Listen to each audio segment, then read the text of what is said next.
Welcome to Shiny New Clients, the marketing podcast that helps you attract shiny new clients to your business.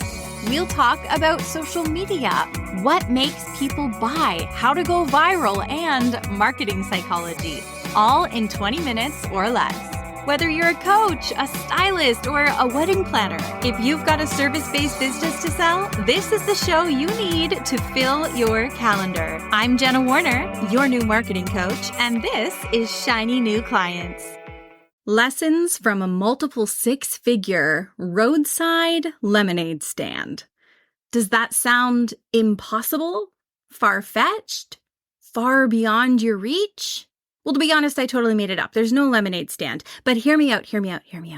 If I have learned anything from working with hundreds of small business owners, it's that it is so much easier to assess someone else's business than it is to look at our own business objectively.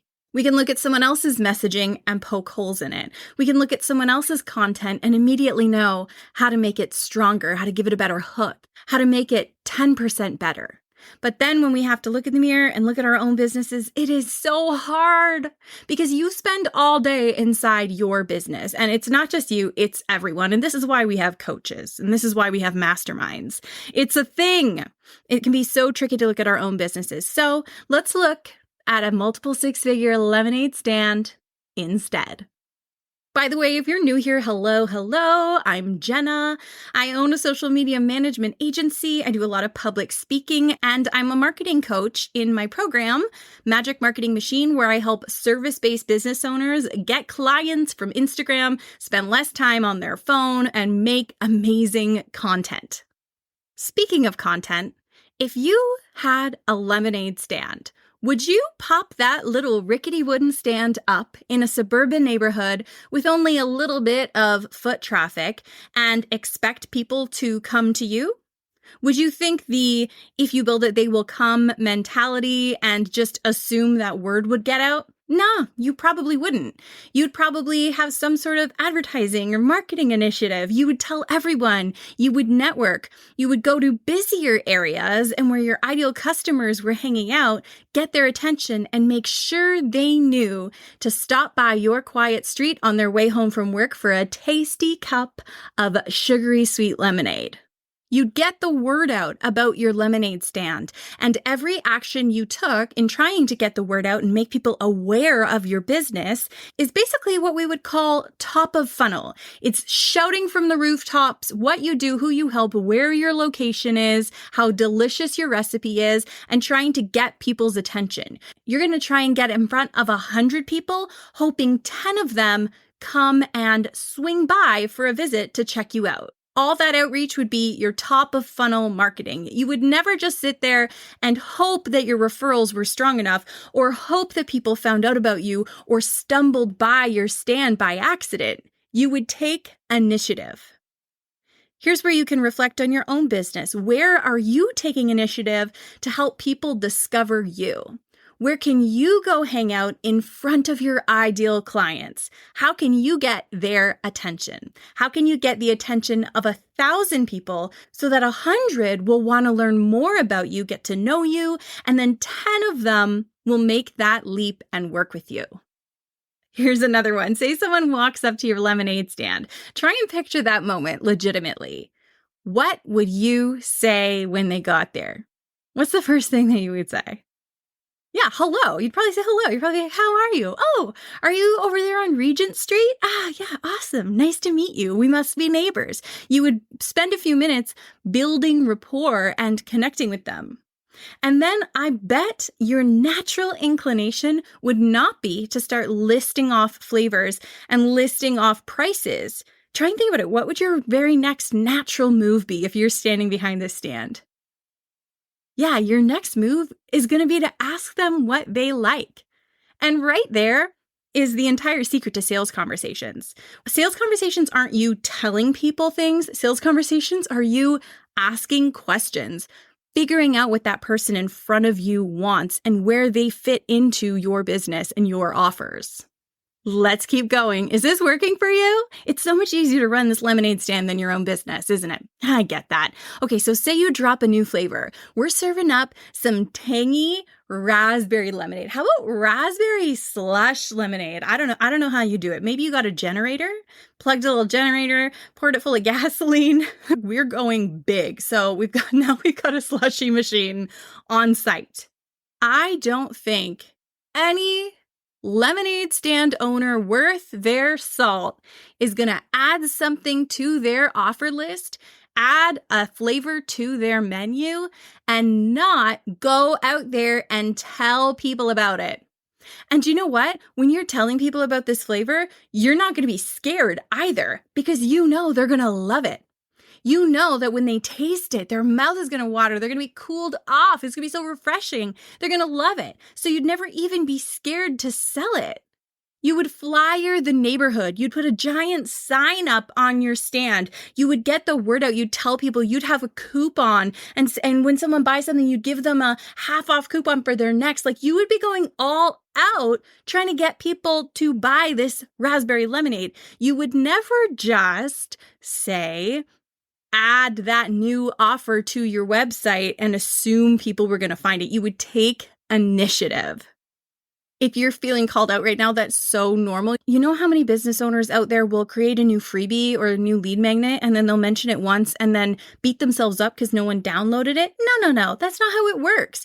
Even when you're giving away something for free, you gotta talk about it again and again and get excited about it and tell people why it matters to them and why they're gonna love it and have enthusiasm and post about it everywhere and really try to get the word out for a free offer or for a paid offer, as strange as that it can be to wrap your head around. Actually, inside my program, Magic Marketing Machine, one of the most popular, most successful templates that my clients get is called Sell Your Freebie. And it's a template that you fill out in order to sell the heck out of whatever that free thing you give away is, whether it's a PDF or a webinar or a free consultation, initial consultation, or whatever it is. You got to sell the heck out of those things because those things carry your leads down a path toward working with you.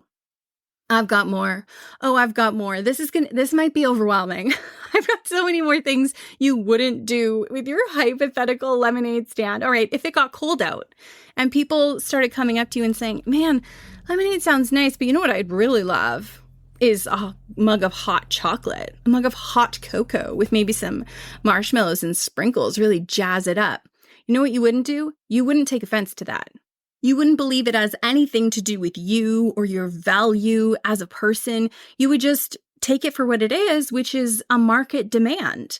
You would realize that in the summertime, people want lemonade, and in the fall and winter, people want hot chocolate, and that's totally normal and okay.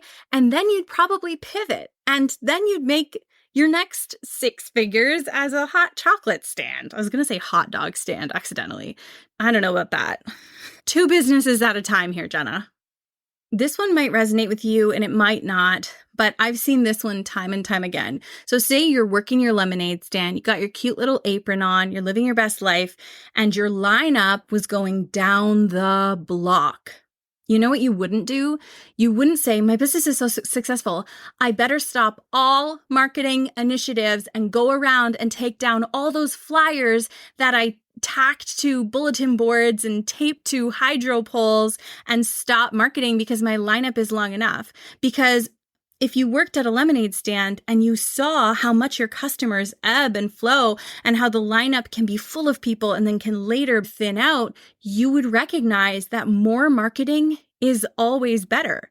More marketing, more leads, more clients coming in. When you have a lineup down the street to buy your lemonade, your first instinct is going to be, let's raise our prices. Let's open up another lemonade stand. Let's hire someone to help us. Let's make our inner workings of this business more efficient so that we can move faster. Let's put a freaking band on the lawn next to us so these people have some music to listen to while they wait and socialize. You would never pull back and stomp on the growth of your business because you had so many people drinking your product.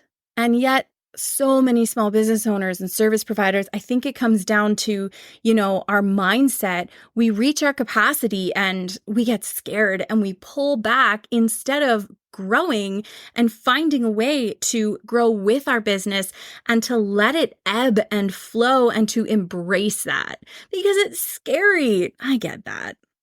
If I'm being totally honest with you about my own business, I have this habit. Maybe you'll resonate with it, maybe you won't, but a coach or my director of operations or, my husband will recommend something in my business, like recommend a change, and I will push back, deny it, ignore it until like 6 to 8 months later when I finally go, you know what, that's a great idea. And I am constantly apologizing to these people around me like, no, it's not that it was a bad idea. I just wasn't ready for that change yet.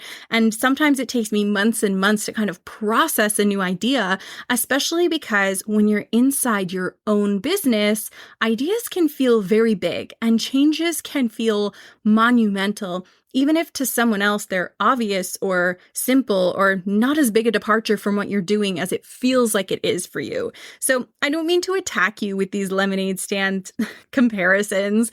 I really just want to offer some food for thought. Offer a new way of looking at some of your growth problems and your current position. Are you marketing yourself every day? Are you really widening that top of funnel? Are you posting on social media and attracting new eyeballs? Are you letting things like your perceived capacity hold you back from expanding into having a greater impact on the world and making way more money? Are you refusing to pivot even though your audience is telling you that there's something else out there that they want from you? It's all just food for thought. It's all just a thought experiment. And I think it's all stuff that we as business owners need to hear all the time and need to keep assessing. I will leave you with all of that to think about. By the way, there's a free training linked in the show notes about how to get clients from Instagram without wasting hours online.